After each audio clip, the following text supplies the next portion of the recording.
నమస్తే. Mood of ఆంధ్రకు స్వాగతం. మాజీ ముఖ్యమంత్రి ప్రతిపక్ష నాయకుడు వైఎస్ జగన్మోహన్ రెడ్డి గారు అసెంబ్లీ సమావేశాలకు పోవడం లేదు.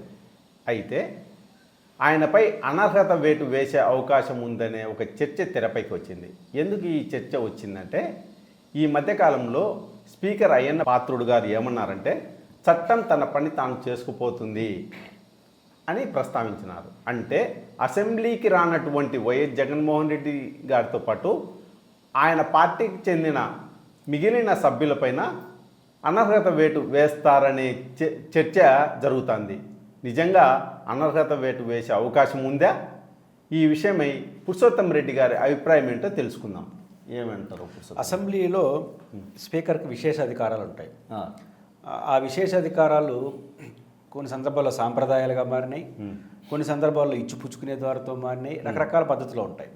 కాబట్టి ఏ స్పీకరు ఏ విశేష అధికారాన్ని ఎట్లా వాడుకుంటారో మనకు తెలియదు. ఒకనొక సందర్భంలో సోమనాథ్ చటర్జీ గారు లోక్సభ స్పీకర్గా ఉన్నప్పుడు ఈ డబ్బులు కట్టలు తీసుకొచ్చి పార్లమెంట్లో జార్ఖండ్ సంబంధించి చేశారు. ఆ రోజు ఆయన సస్పెండ్ చేసి పారైనాడు హౌస్ నుంచి. బహిష్కరణ ఏదో చేశాడు. కోర్టుకు వెళ్ళాడు. సంబంధించిన సుప్రీంకోర్టు చీఫ్ జస్టిస్ చేయమన్నారు, వాళ్ళని రిట్రోల్ చేయండి, కేవలం దీనికోసమే ఎట్లా చేస్తారని. చేసే ప్రసక్తి లేదు అని ఇద్దరు కూర్చొని ఒక సమావేశంలో పాల్గొన్నారు. ఈయన పేరు మోసిన న్యాయవాది Somnath Chatterjee, not only MP, పేరు మోసిన న్యాయమూర్తి. బహుశా న్యాయస్థానంలో ఉంటే ఆయన జాయిన్ సుప్రీంకోర్టు సీజే అయి ఉంటాడు. ఆ రోజు సీజే గారు ఇదే చెప్పాడు, మాతో సమానమైనటువంటి న్యాయ కోవిదులు మీకు మేమేం చెప్పగలము, కాబట్టి మీరు అట్లా సుప్రీంకోర్టుని లెక్క చేసే పరిస్థితిలో లేదనేది కొంచెం రాంగ్ మెసేజ్ వెళ్తుంది కదంటే, సోమనాథ్ చటర్జీ గారు నిర్మోహమాటం చెప్పాడు, ఎవరి పరిధిలో వాళ్ళు ఉండాలి, నా పరిధి నేనే సుప్రీం పార్లమెంట్కి, లోక్సభకి, నా పరిధిలో మీరు జోక్యం చేసుకోకూడదు, మీ పరిధిలో నేను జోక్యం చేసుకోను, సూటిగా మాట్లాడినాడు. ఇట్లాంటి ఒక విశేష అధికారాలు స్పీకర్కి ఉంటాయి. అసెంబ్లీకైనా పార్లమెంట్కి ఇంకా ఎక్కువ ఉంటాయి, లోక్సభ స్పీకర్కి వీళ్ళ పరిధిలో ఎక్కువ ఉంటాయి. కాబట్టి దేన్ని ఎట్ట అమలు చేస్తారో ఇంక చూడాలి. ఇది ఒక కొత్త ఒరవడి కదా. ఇంతకుముందు అయితే ఇచ్చిపుచ్చుకునే ద్వారంతో ఉండేది, ఇప్పుడు తాడోపేడ తెలుసుకుందాం అన్నప్పుడు అన్ని టెక్నికల్గా చూస్తారు. సరే ఏం జరుగుతుందో చూద్దాం. కానీ లాజికల్గా చూసినప్పుడు వాళ్ళపైన అనర్హత వేయడం సాధ్యమా? ఒక సాంప్రదాయం చూద్దాం. ఇదే జగన్మోహన్ రెడ్డి గారు ఇదే తెలుగుదేశం పార్టీ అధికారంలో ఉన్నప్పుడు 1.5 సంవత్సరం 2 సంవత్సరాలు పాదయాత్రకి వెళ్ళిపోయినాడు. అసెంబ్లీకి పోనని చెప్పలేదు కానీ వెళ్ళిపోయినాడు. అప్పుడు ఎమ్మెల్యేలు కూడా పోలా.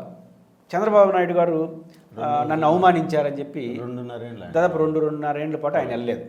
అదేం రూల్ కాదుగా. చంద్రబాబు నాయుడు గారు ఆ శపథం చేయడం ఒక ఎమోషనల్గా వాళ్ళకి ఉపయోగపడి ఉండొచ్చు. జయలలిత గారు కూడా ఒకసారి ఆయన ఏదో అసెంబ్లీలో అవమానం జరిగిందని శపథం చేసి వెళ్ళిపోయి మళ్ళీ ముఖ్యమంత్రిగా వచ్చింది. ఎన్టీఆర్ కూడా అట్ట వచ్చాడు. అప్పుడు ఏం చర్యలు అట్లా అదేమి రైట్ కాదు కదా.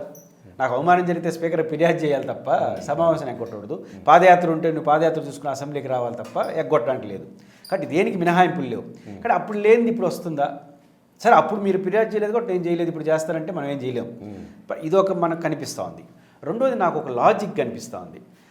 జగన్మోహన్ రెడ్డి గారు నన్ను ప్రతిపక్ష నాయకుడిగా గుర్తించమని కోర్టులో పిటిషన్ వేశాడు. స్పీకర్ని ఆదేశించమని ఇచ్చాడు. వాళ్ళు ఇప్పుడు నోటీస్ ఇచ్చున్నారు స్పీకర్ కార్యాలయం. బహుశా స్పీకర్ కార్యాలయం ఏం చేస్తుందంటే, ఆయన మాకు చెప్పమనంటే ఆయన మేము పరిశీలిస్తూ ఉంటారు. యాజ్ పర్ రూల్ ప్రకారం పరిశీలిస్తూ ఉంటారు. ఇది పరిశీలన నాకు తెలిసి 5 ఏళ్ళు తేలదు.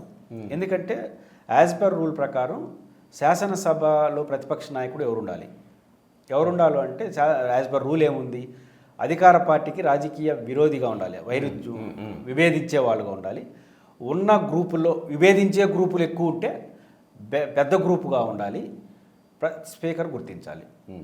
ఇప్పుడు ఎక్కడ 10% ఉంది? కానీ 10% అనేది సాంప్రదాయంగా మారిపోయింది. ఇప్పుడు నిజంగా హైకోర్టు కానీ ఆదేశాలు స్పీకర్ కార్యాలయానికి సమాధానం చెప్పమని ఇచ్చిందో, నోటీస్ ఇచ్చిందో, ఇది రూల్ ఏంటి 10% ఇమీడియట్గా చెప్పేస్తుంటారు. ఏమని,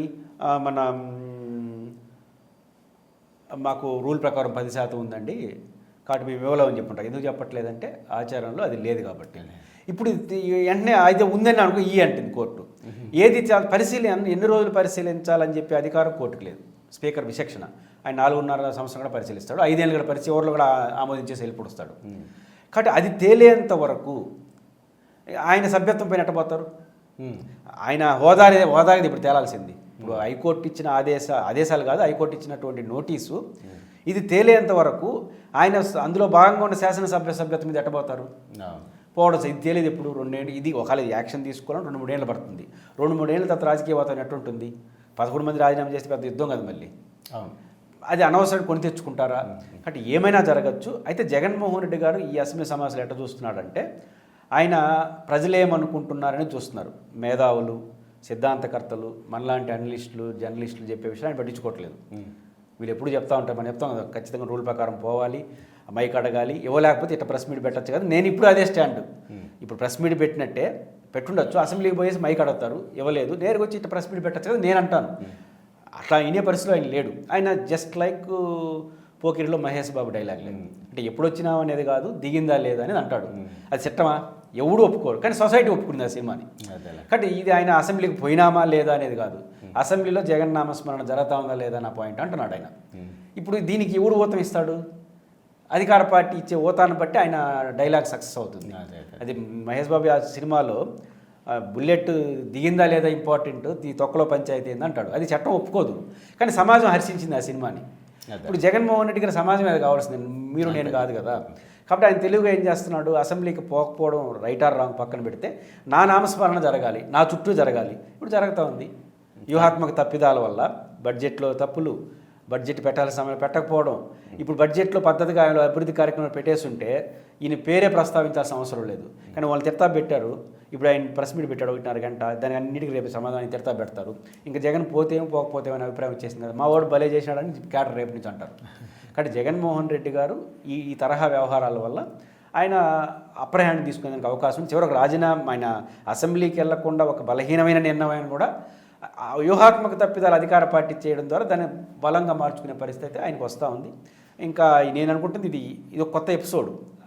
పోనోల్ని డిస్క్వాలిఫై చేస్తారా, జీతాలు కట్ చేస్తారా అనేది కాలం నిర్ణయించాలి. అంత సులభమైతే కాదు. థ్యాంక్ యూ పురుషోత్తం రెడ్డి గారు.